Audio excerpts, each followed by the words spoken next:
I like to start with where I grew up. So I grew up in a very small country in West Africa on the coast here. It's really hard to see on that picture, but it's a really tiny country. It's called Togo. I came here for college back in 2011. So I went to St. Cloud State. How many of you have heard of St. Cloud State? Husky? Okay, a couple people.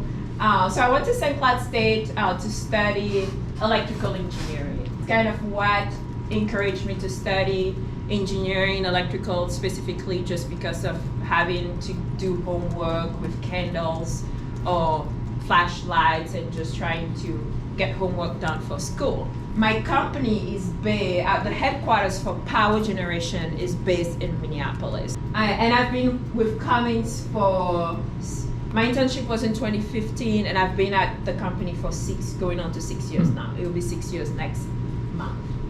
So I cannot be here without talking about, our mission and our values.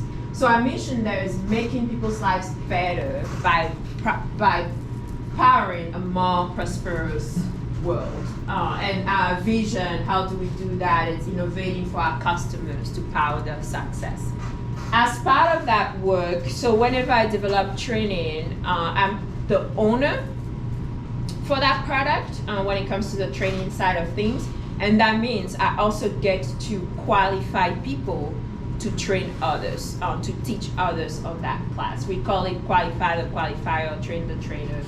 So the middle picture over there, that was for another training that I cover, and I was qualifying a couple of the trainers. What that looks like is I go when they're training people and I see how they're doing it. Are they following the curriculum that we give them? Are they doing the exercises with the technician? Just starting out with high school, anything that they should do now or figure out before they go to college? Yes. I think that goes back to the piece of paper that I handed out earlier about what do you want to do and why. Walking into that hospital and finding a pediatrician and talking to them, if you can even shadow them for a day and seeing, okay, what do you do? It may be hard to shadow based on their environment, but still possible. But it's going into that place and seeing, okay, what do they do? This is what their day look like. How did they get there, right?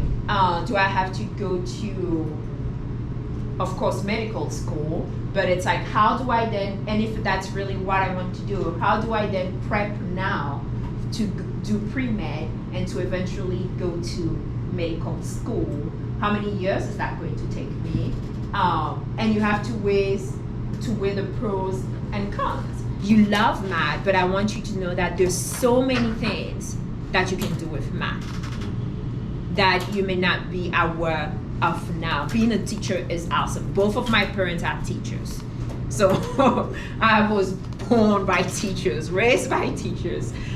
So it is such a field that I admire so much. But I also want you to know that there's so many other things that you can do with math. My sister used to be an actuary that's working with math, but more in like the insurance side of things before she went back to grad school to do something different. But to say there's so many opportunities that you have out there, like you can go into computing with math, there is like applied mathematics, but you have to be intentional. And the best you are at what you do, people will be willing to pay you according to your value. And you're going to be able to tell them, this is what I want you to pay me. So it is important to be the best possible at what you're doing.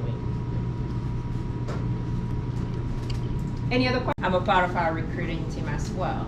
And when we look at your involvement in the community, or even when you're applying for a scholarship for different organizations, and you add the fact that you're volunteering or you're part of the community doing all those different activities, those give you extra point. Well, let's give St. Tisha a round of applause. Thanks for listening. Thank you for coming in. Yeah.